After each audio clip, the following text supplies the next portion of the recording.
Okay, so I'm here with Jeremy Vernaeve, have I pronounced that right? That's alright, it's good. At the Citadel Park in Barcelona, and we're going to talk about futsal and life in this beautiful city. With Jeremy, who's lived here for 2.5 years, I lived here for 3, so we met when I was living here, we crossed over. Jeremy is a silver medalist with the England partially sighted futsal team, we'll talk about that. That was last summer? Yep. So Jeremy won a silver medal close in the final, I think it was, wasn't it? Was it 0-0? Yeah. Well, sorry, the final. What was the final? Was it Ukraine or Russia? Yeah, we faced Ukraine in the final. Well, we lost 3-0 in the final, but it was a great to get to the final. Obviously, that was a massive step for the team. Ukraine are pretty much the leading team, so this was going to be a tough challenge. We played them in the group stages. Actually, we lost 2-0, but we went for a little bit more in the final, so the extra goal. Yeah, and who did you play in the semis? So we played Russia in the semi-final, which are previous world champions, and we beat them 4-3 in the semis. Actually, we're 2-0 down, and then we went 4-2 up, and then they used the fly to then get back to 4-3, but we held out and won the game, which was massive. Never beaten Russia either, so that was huge. Wow, that was a brilliant result. So last summer was great for English football, and it went a bit under the radar, to be honest. I think the fact that an English team got to a World Cup final. Was it World Cup? Yeah. It was. Went under the radar that was the first senior English team to reach a major final. Is that right? Yeah, that's correct. Yeah, I mean, to be honest, it probably went under the radar because we don't get that much coverage. Probably the fact that we're not in the Paralympics, but obviously futsal is still a growing sport. But we did get a bit more coverage out of that. But I'm hoping that can kind of push us on in terms of funding, but in terms of like the coverage that we're going to get to promote the sport as well. No, it was really good. And Ian Bateman was all over it on Twitter talking about how it was such an achievement for an English team, and then what followed was a great summer for English football. What are the differences playing futsal what are the differences playing visually impaired futsal? There's some rule changes. Yeah, sure. I mean, the rules are pretty similar. I mean, they've just brought in the fly keeper now because that's quite recent. That was actually the first tournament for it. So before that, it was just the keeper was always staying in the area. So brought in the fly keeper. Obviously, the main difference is that the ball can't be thrown over the halfway line before it bounces. That is the only real difference. Apart from that, the game is as normal. The normal ball. There's obviously certain rules a little bit about player regulations with side categories, which I can go into if you want, but that is it really. The ball over the halfway line, that's pretty much it. Now we've got the fly keeper in. So before the goalkeeper couldn't come out the area, but now he can, but the player that comes out has to be a visually impaired player. He's a partial sighted player, so the player that acts as a goalkeeper, so the goalkeepers are fully sighted? The goalkeepers are fully sighted, I mean, to be honest, ideally we don't want to choose partial sighted goalkeepers, so we go for sighted ones, so, and we usually choose top caliber ones, so that the ones that are playing either in the England mainstream squad or abroad even. We've got some players that have played all sorts. So what goalkeepers have you had in the squad? So we've had the most recent ones. We had Dylan Malpass, which obviously now I believe is in the England he played against Georgia. Yeah, he did. And Mark Croft, which is playing in Italy and also in the England mainstream squad. Previously we've had Brendan Dix, which was very good as well, and then Andy Redding as well, which also played at a high level and now is the goalkeeping coach. Yeah, so all top caliber really. We've had other ones along the way, but I mean those are the sort of main regular ones that we've had since I've been in the squad. I've got a very good tip for you. If you set a camera up in front of you when you're sat down on the beach or in a park, the guys trying to sell pies and beer and mojitos won't approach you.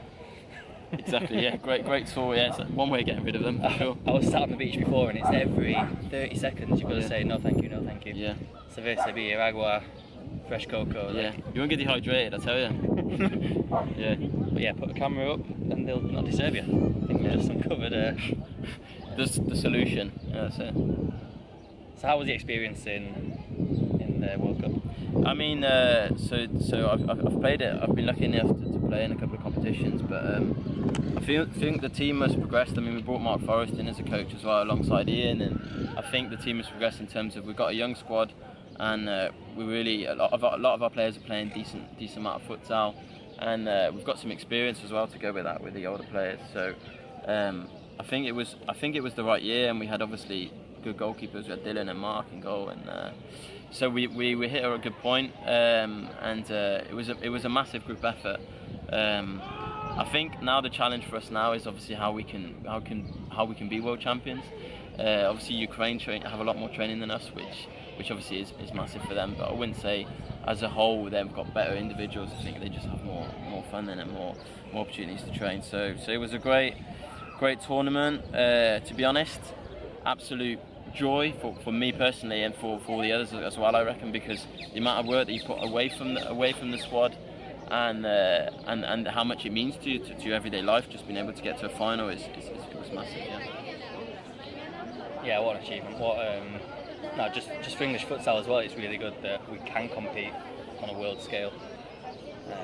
Hopefully that shows that the actual the mainstream futsal team can go on and achieve good things as well.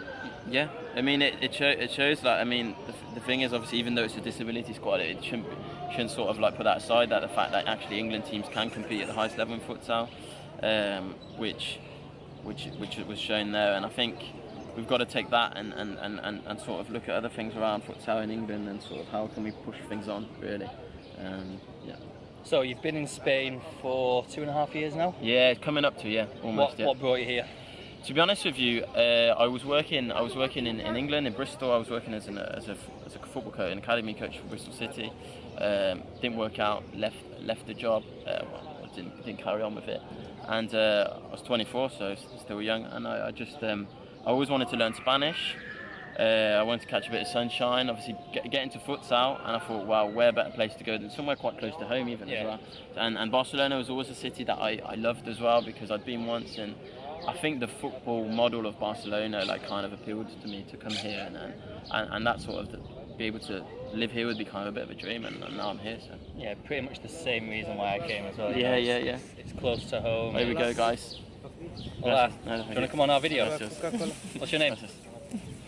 Yeah, you want to do an interview? He's got work, mate. He's got work on. He's overloaded. Busy. Yeah. So that was basically it. I mean, Damon. I mean, and to be honest with you, I think I was going to be here this time? Probably no. But you know, the kind of place keeps you in it, and then if you start doing things, you start making friends, you start sort of getting into futsal, get some work going, and then you're still here.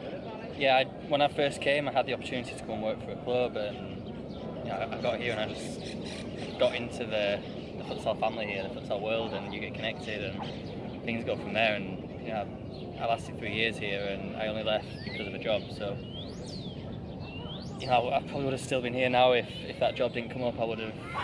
I love the city, so it's close to home. It's 2 hours by plane. Yep. And you've got so much futsal here. Well, Ryanair as well, which is decent. Getting cheap. I came with Welling. Okay. Yeah. It was Welling's quite cheap as well. Market. But yeah, no, there's loads of options, and definitely, and the futsal family, it's a big futsal world everywhere in Spain, but particularly here in Barcelona, because you've obviously got 2 professional clubs, and the amount of teams and the amount of clubs within quite a small area, really, when you think about it, it's huge. The last year I was here, and they told us this on the course, Catalonia had 1,600 registered teams. That's amazing. So there's just so much futsal, and so many people have got the top coaching courses. You can just go for a coffee with the best futsal coaches in the world. You can grab a coffee with ex-Barca coaches every day if you really wanted to. There's that much knowledge around they're here. So willing to actually give you just because they're keen to keep futsal growing. They're so willing to just talk to you about it and help you in all the ways. In England, sometimes that might seem a bit harder to get that sort of availability of meeting people, but in Spain, they're definitely it's a bit different. So now you're coaching at Jezza Maria, a ladies senior team. In what division are you in? The 3rd division, and there's obviously 6th in women's futsal, which is quite remarkable. 6 divisions? Yeah, there is, So 3rd, so kind of halfway point. So I think it's a good standard. And how did you get that opportunity? How did that come about? That'll be interesting for people to know. Yeah. Is there anybody from England? I mean, to Spain, 2 people, we've done it. Yeah, I mean, to be honest with you, I've got to be thankful to Damon, because when I arrived to Spain, I kind of I wanted to get into futsal, but you're talking to me. So. Yeah. I'm talking like he's not. Where is he? Where's he gone? By the way, yeah. And he's here still, isn't he? And I obviously did the first monitor. It took me a bit longer time than you did. I think I kind of wanted to get comfortable with my Spanish before I got my first course. I did my first course, which is the monitor, which actually is like the futsal beginner's guide or level 1, isn't it, in England? But I'm not sure you can kind of. No, there's a lot of talk about the comparison yeah, between the two, but Spain's got their own pathway, England's got their yeah, own pathway. and then anyway, I was starting to help a team out. I was helping a senior team out, a men's team, but that was just voluntary really. But it was a good standard. It was the top regional division. Did that a bit, and that kind of gave me food into like, actually, you know, I'm going to try and get into it. Did my UEFA B here, and then applied for a few things, and this offer came up halfway through the season really. And then I took it on. So that was it really. That was I got the role because I applied for a few. Met the coordinator at the club and told me they needed someone until the end of the season. So now I'm going to see. And that opportunity came about because you'd been on the course. So once you've been on the course, the sort of course leader will email out any opportunities that come about. So obviously when you get onto the courses here, any opportunities they have, it's all very organised in terms of like the emails, and you've got your own login online and things like that. So they send the emails out for different offers, and I applied for this one and others as well, and got the role, and there I am now with the team. So yeah. And how are you doing?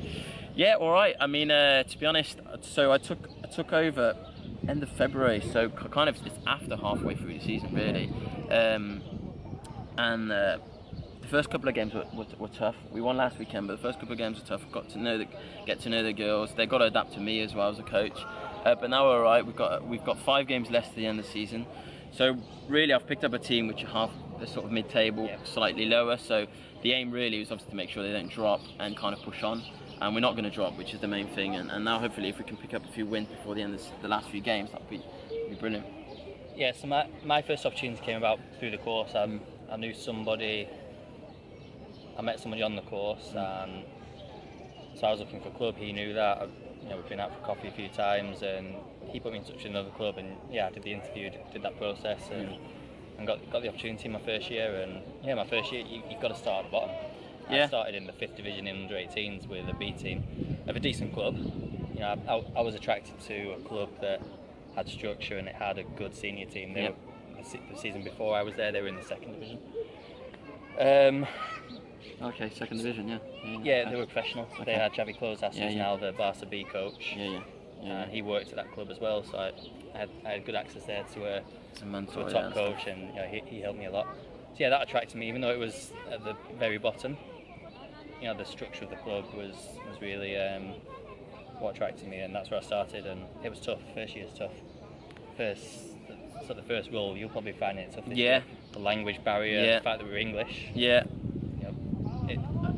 Spanish people don't respect English football coaches, futsal coaches. Perhaps not, and I think as well, it's also the thing is as well is that obviously we've got a different way of coaching. Perhaps that we've not been raised. I went through the FA route a little bit before coming to Spain, so I've kind of learned that route of coaching. And then coming to Spain, where coaches are quite different, they're probably more emotional than we are. They've got a lot of knowledge, definitely, but I'd say an English coach to Spanish is very different. So I'm not saying there's better or worse, it's just very different. And obviously, what you've done and what I've done is we've took on teams on our own as our first challenge in Spain, which is kind of throwing ourselves at the deep end, really. But I think that's how you're going to learn, really. Yeah, I learned so much that year. Yeah. And then after that, I went to Catgas as an assistant, which again, I went because it was a step up in quality in terms of the club. Obviously, they were a professional club doing the LNFS. And I was working with who I think is one of the top coaches, top young coaches, Edu Blanco. I learned so much from him, and the fact that I could actually deliver sessions as well. I was delivering every Friday with elite players. It was tough. Again, it was tough with the language barrier and the respect thing, but because I think that's even though you get to a point where you speak good Spanish, I think even though it still kind of gives them a bit of leeway because they know that you're not. And there's obviously the Catalan influence here as well. So my players, for example, speak Catalan between each other. But that you speak Catalan? Well, I understand it, but I haven't made a step to learning it enough, maybe to speak it. But understanding it, But the fact that they speak Catalan together is not because they don't want me to understand or anything. It's just their mother tongue, really. And exactly. And that kind of is. I guess that's their bit where they're a bit different to me in that sense. But I guess it's a good experience in all cases. Really. And how long did it take you to learn Spanish? And do you need to know Spanish to get involved in futsal over here? I don't think you need to, but I would definitely recommend it because you can come here, but you don't want to come here as the England guy and just speak English. And no, we want to try and put yourself immerse yourself into the culture, and they'll respect you for even learning their language in itself. Really, they'll think, because a lot of Spanish people don't speak another language as well anyway. So the fact that we're coming over here and learning Spanish, I'd recommend you have to kind of learn it. You don't have to learn it to the point where you're super fluent and you can have the biggest debates, but definitely to be understood and give good instructions and understand it is the key, really. What about the course? Because the course is in Spanish, and we're not going to translate that into English for you. Yeah. So how did you find doing the course not fully knowing the language? Yeah, I mean, to be honest with you, again, because there's the Catalan, so Catalan's is like Spanish, but slightly different, and so obviously with the course, I would say the first course was the hardest, potentially, the monitor, because my level of Spanish was lower then, and when I got into UA4B, I'd already been here about a year and a half, so I was pretty happy with my Spanish then, so I feel like I got a good grasp of it there, you know. So and actually, to be honest with you, they're actually pretty helpful. I'm not going to speak to the coaches in English, but if I got any doubts about stuff, they're there to help. They're not there to make you fail. They're there to help you, and they're respecting you for coming here and doing it. And they want foreign coaches to come over. I think they want that as well. Yeah, there's. I don't know what you think about that. Speaking to a guy on Twitter at the moment, actually, he's asking me about the assessments and any advice how to pass the course. And like you said, they're not here to fail you. They want you to pass. They want to pass on their knowledge. They want you to be a good coach. They'll help you through it. So I mean, if you're thinking about coming over and doing the badges, definitely, great. But don't think it's going to be easy, because here there's a lot of theory, which I think there's less of in England. You're more judged on a practical basis in England, whereas in Spain you're very much based on your knowledge as well. So they really require to see what knowledge you have, which is obviously important. But so it will be tough, but who said life is easy, so throw yourself out there and give it a go. No, I loved it. I loved doing the course over here. You learn so much, and the people in the room. I was doing my UA4A level 2, Spanish level 2, with Antonio Badillo, who's now the coach of Palma. So you make some really good contacts, you make some good friends, and just the amount of knowledge in those rooms, it's unbelievable. Like when you do the English courses, you're there with other National League coaches. Yeah, that's the thing. It's really good. Yeah, I mean, with my UFB, there was a professional player that plays in Italy, and there was the actual current CatGas coach, which was there as well. Oscar. Yeah, he was on my UFB. Yeah. How was it? Because he was doing the B and the A at the same time. Don't ask how that can be done, by the way. That's not in the rules. But he was doing it, and it was good to actually. He played for CatGas as well, so I mean, he was joining in the sessions as well. And he's taking it very easy, but it was good to take part in the sessions with him and try and meg him in that. And then not really. He's good with both feet, but he was just obviously weren't bad with him. He was a star in the 90s. Apparently. I never saw him play. I've seen videos. Yeah, it's very good. He's actually playing in an all-star match this weekend. Bolton are playing Catalan All-Stars, so Danny Salgado's playing, Oscar Redondo's playing. Yeah. Go and watch it. I won't be here. I'll be in Zaragoza. Yeah, but no, I mean he was good, and again, actually, it was great, and it was good to have him there, and there's a couple of girls on the course as well, like playing first division, second division girls, and that's also nice to have that aspect of the game, because girls are pretty keen on futsal here as well, which is a part that we need, maybe hopefully can build that profile in England eventually as well. The girls. Yeah, you said there's 6 divisions girls futsal. Yeah, in men's, which is amazing, 6 for the girls really. I think the first division there is some payment involved as well. I mean, I think second no, but the first division yes, I believe. With that. So talking about Zaragoza, so I'm off to cover the UEFA Futsal Cup this weekend for the futsal shop. Do you get to watch much of the top level futsal over here, Barca into CatGas? Yeah, I've been to see. I went to see CatGas with you, but previously I've been to see the under-18s. I've been to see I go and see the Barca B team quite a lot, mainly because it's free of charge. Really, I'll be honest. I'm not going to lie to you there. And they play second division and they're top end of it, so it's like it's obviously top draw futsal that you're going to watch there. And obviously sometimes you get first team players dropping into that team, so it is good. I've been to see the first team player a few times. But I try and go. I like to go and see some low-key matches as well. I mean, I like to see all sorts, but I try and go and watch as much as futsal as you can. I mean, the great thing here is that you can go and watch games. That's also how you're going to learn, because you can watch the kick-ins, you can watch the corners. You could have a full weekend watching, probably fitting 10 games, and just for example at CatGas venue in Santa Clara. Yeah.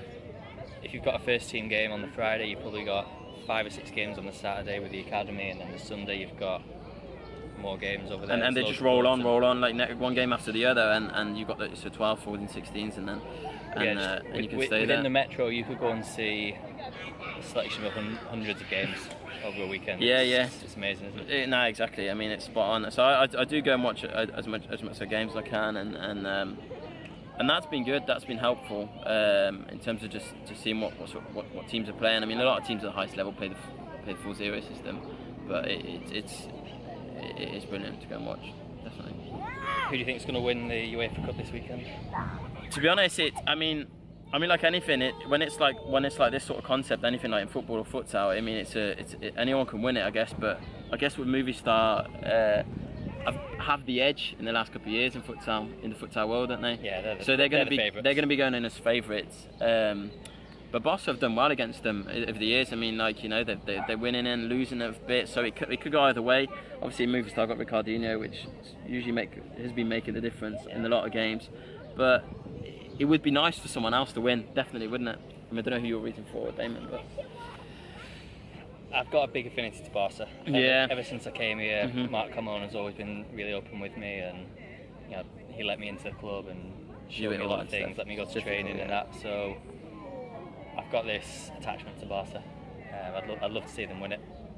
Adolfo was there. I was coaching at Catgas with Adolfo. He was the under 6s or 7s coach, and I was coaching on the pitch next to him. So a friend like that to be lifting that trophy would be nice. Yeah, I understand that, and obviously Inter Movistar being from Madrid, which there's a big rivalry between Barcelona and Madrid anyway. So if you ever live here, it's a big rivalry in all terms. So you'll appreciate that when you come here, which in the best sense, you know. So I'm also, I mean, I'd like Barca to win. I mean, the football team haven't done too well. They've gone out of the Champions League, so it'd be good for the futsal team to I'd love to see Joe, the Hungarian champions, get through to the final and play against Barca. That would be unbelievable. Interesting. Obviously, Javi Rodriguez is a legend in futsal in the world, but he made his name. Got one more question for you.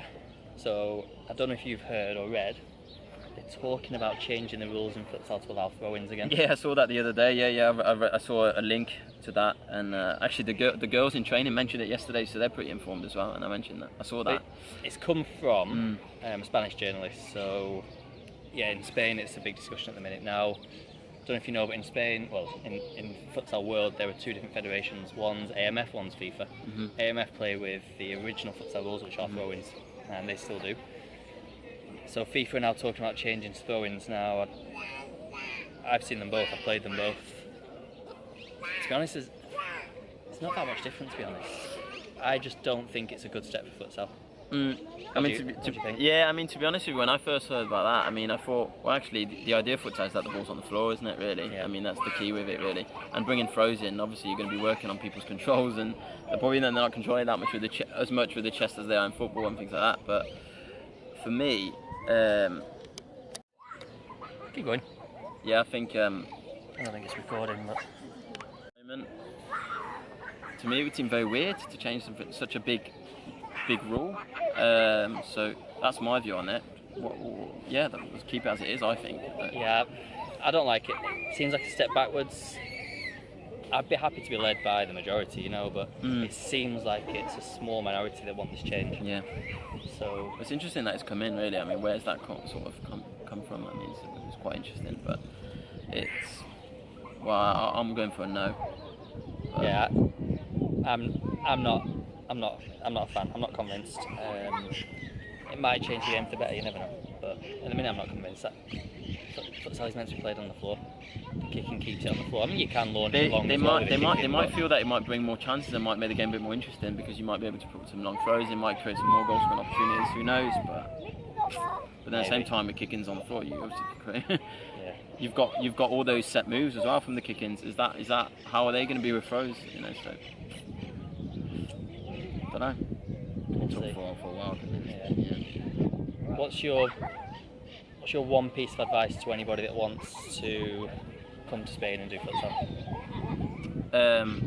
Don't think about it too much, you know, just sort of come over, and it depends what your situation is like in England, but if you're young and, well, it doesn't really matter your age, but if you're young and you feel like it's the right time, if you want to play, and it's a great place to play, if you want to learn, it's a great place to play and also learn to be as a coach as well.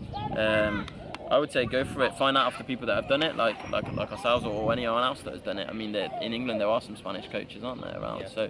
So find out through them, and obviously coming to a city is ideal, like Barcelona or Madrid or even Sevilla or Valencia. But I would recommend coming to one of the bigger cities.